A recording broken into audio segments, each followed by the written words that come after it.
like television announcers, in terms of intonation, like a documentary film, with a hint of drama and restrained emotions. Imagine this. It's still dark outside, streetlights glowing on wet pavement, and in the distance you hear that familiar gentle clink, glass bottles being set down like treasure. It's not an alarm clock, it's better. It's how millions of British mornings began in the 1980s.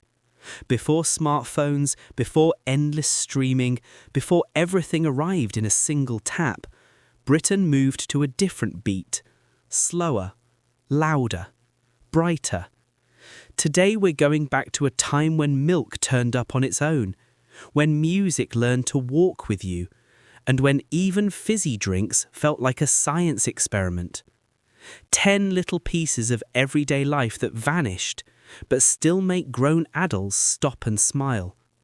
And it all started with the sound that woke the country. Dawn. Silence. Then the quiet hum of an electric float pulling up outside. The milkman. Rain or shine, he was there by 5, leaving glass bottles on the step. Silver foil for whole milk, gold for extra creamy. Sometimes a quick note, no yogurt today, thanks. Payment was simple, a few coins under the mat or tucked inside yesterday's empty bottle. Trust was total. Then the birds arrived. Blue tits and sparrows knew the schedule better than anyone. One sharp peck through the foil and the cream was theirs. The birds again echoed from kitchens up and down the street. It wasn't just milk, it was a ritual. When those electric floats finally went quiet and cartons took over the supermarket fridges, something more than a delivery service disappeared. But while milk still waited on doorsteps, something revolutionary was already hiding in teenagers' pockets. A chunky plastic box with bright orange foam headphones that left dents in your ears. The Sony Walkman. Slide in a cassette, hit the big play button, and suddenly the whole world had a soundtrack that belonged only to you. Bus rides, walks to school, even hanging around the park, everything sounded better. Batteries died fast. You had to flip the tape halfway. And leaving it on a car dashboard in summer could melt your favourite album. None of that mattered. For the first time, music was personal, portable, yours. Press rewind, hear that satisfying clunk, and you felt unstoppable. And the place everyone went to buy those tapes, and a bag of sweets while they were at it, smelt like pure happiness. Woolworths, or Woolies, as every kid called it. Walk in with £2, walk out feeling rich. The pick and mix counter was legendary. White mice, cola cubes, jelly snakes, chocolate buttons. Grab a scoop, pile it high, pray the scale showed mercy. Officially 100 grams, realistically whatever you could pack in.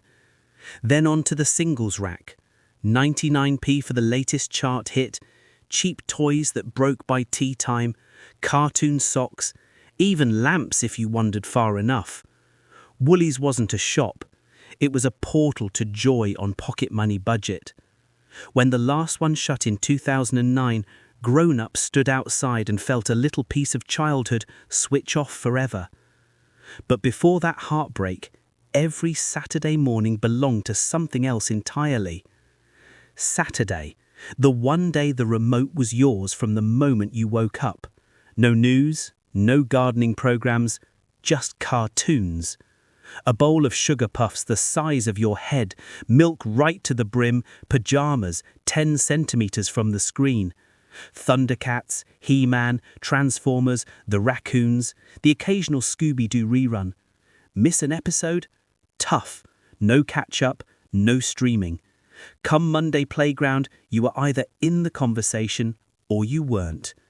Millions of kids laughing at the same joke at exactly the same time. Pure shared magic. Then Mum called you for lunch, And school dinners had their own kind of magic waiting. Like television announcers. In terms of intonation, like a documentary film, with a hint of drama and restrained emotions.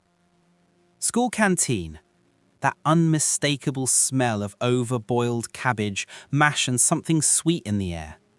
Main courses were variable, but the puddings, legendary.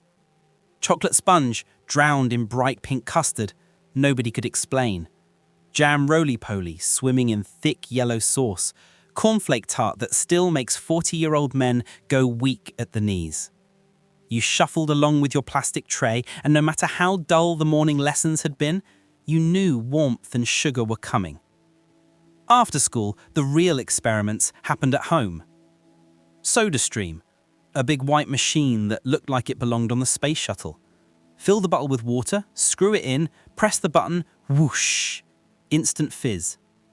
Add a splash of syrup, and you had cola sweeter than anything in the shops. Kids always overdid the syrup. One extra squirt and it glowed radioactive orange. Bottles occasionally exploded in the cupboard. Worth it. You made the bubbles yourself. While the kitchen turned into a fizzy lab, the whole family gathered around another piece of everyday wizardry. Teletext. Press a button on the remote and your telly became the internet, slow, blocky, and brilliant. Page 101 for news, 302 for football scores, 360 for weather, 888 for subtitles so grandma could follow. Pages loaded one painful line at a time in neon colors. It felt like the future arriving right in your living room. And in the evenings, that same screen lit up with something even better.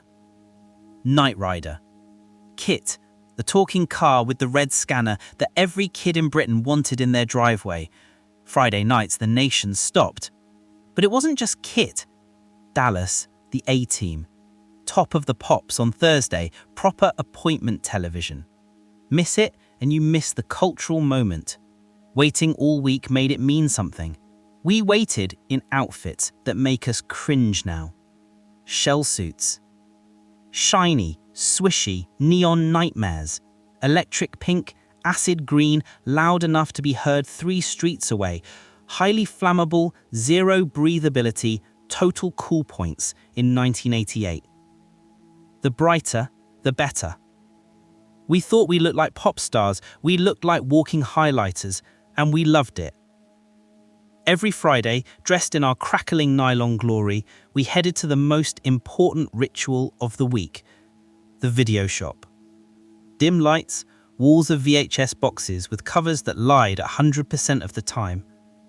You picked Jaws 4, got a kid's comedy instead.